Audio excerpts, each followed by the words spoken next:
জুলাই অভ্যুত্থানের পরে ক্রিকেট বা ফুটবল স্টেডিয়ামের ভিতর সিন্ডিকেট চলবে এটা কখনো কল্পনা করিনি। ভাবছিলাম যে জুলাই অভ্যুত্থানের পরে হয়তো আমরা একটা নতুন বাংলাদেশ পাবো, গ্রহণ করব, উপভোগ করব, স্বাধীনভাবে অবাধে চলাফেরা করব, ব্যবসা বাণিজ্য করব, সুবিধা ভোগ করব। আমার স্ক্রিনে যে ফটোটা দেখতেছেন, একটা আমার ভাই একজন, উনি আমি চিনি না, আমি পাইছি হঠাৎ ওনার পোস্ট, ওনার ফেসবুক ওয়ালে উনি পোস্ট করলেন যে স্টেডিয়ামের ভিতরে এই যে কিছুদিন আগে যে বাংলাদেশ হংকং হংকং এই বিভিন্ন ওই যে ইন্ডিয়ার সাথে ম্যাচ গেল, সম্ভবত ইন্ডিয়ার সাথে ম্যাচ গেল মনে হয়, ওই দিন এটা পোস্ট করা হয়েছিল। ফুটবল স্টেডিয়ামের ভিতরে, জাতীয় স্টেডিয়ামের ভিতরে একজন ম্যাক্স কোলা বিক্রি করতেছেন ওয়ান টাইম গ্লাসে করে।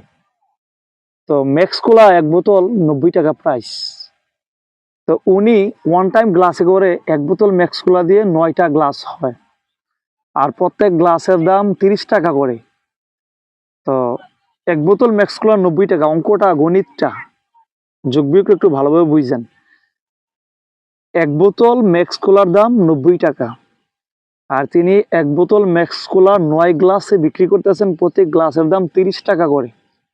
তাহলে 9টা গ্লাস 30 টাকা করে, 30 ইন্টু 9, 270 টাকা।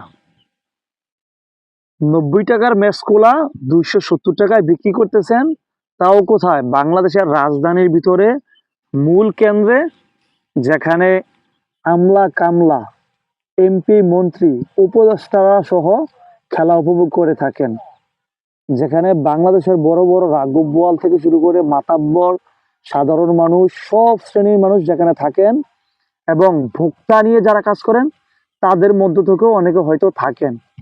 তো এই বিষয়টা অনেকে চোখেই তো পড়ছে, না পড়ুক তারপরে এটা নিয়ে ফেসবুক সোশ্যাল মিডিয়াতে আলোচনা হয়েছে, এবং আমি এখন আলোচনা করতেছি, তারপরে দেখবেন এটা কোনো সমাধান হয় কিনা জানি না। তাহলে অবশ্যই এখানে একটা সিন্ডিকেট চলতেছে। যদি সিন্ডিকেট না চলতো, তাহলে যখন এই বিষয়টা নিয়ে আলোচনা সমালোচনা হইতেছে, তখন এটার একটা সমাধান হতো, যে কেন 90 টাকার মেক্সকোলা স্টেডিয়ামের বাহিরেই 90 টাকা, স্টেডিয়ামের ভিতরে কেন 270 টাকায় বিক্রি হবে? তাহলে এখানে একটা বড় সিন্ডিকেট কাজ করতেছে। আর যারা বিক্রি করতেছে তাদেরকে কেউ বা কেউ তো শেল্টার দিতেছে। ধরেন আমি কি চাইলেই পারবো স্টেডিয়ামের ভিতরে গিয়ে 90 টাকা দিয়ে ম্যাক্স খোলার একটা বোতল নিলাম বা কয়েকটা বোতল নিলাম, ভেগে ভর্তি করে নিয়ে ওয়ান টাইম গ্লাস নিয়ে গেলাম, বা অনুমতি নিয়ে গেলাম, অনুমতি তো দিবেন আমাকে, ধরেন অনুমতি নিয়ে গেলাম, নিয়ে কি আমি বিক্রি করতে পারবো? এই অথরিটি, এই রাইটস কে দিছে? তাহলে এখানে শেল্টার আছে, কেউ না কেউ এটার পিছনে আছে। আরে ভাই, শাক দিয়ে তো মাছ ঢাকা যায় না, কারো না কারোর চোখে শাকের নিচের মাছটা পড়বেই।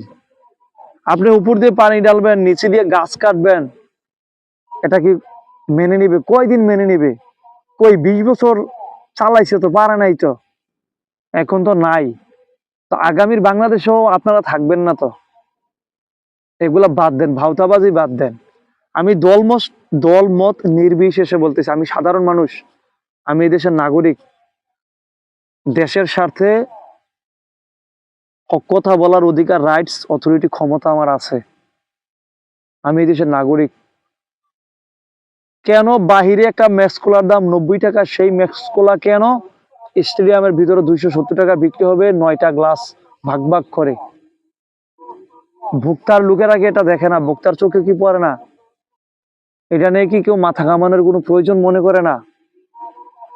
এই শেল্টার গুলা কে দেয়? এগুলা আমাদেরকে বুঝতে হবে। এগুলা খুবই দ্রুত বাংলাদেশ থেকে সরাতে হবে। যারা এগুলা শেল্টার দেয় তাদেরকে সরাতে হবে। কারণ প্রথমে বলছি যে 24-এর গণ অভ্যুত্থানের পরে আমরা কল্পনা করিনি যে আমরা এমন একটা বাংলাদেশ গ্রহণ করব বা পাবো বা ভোগ করব।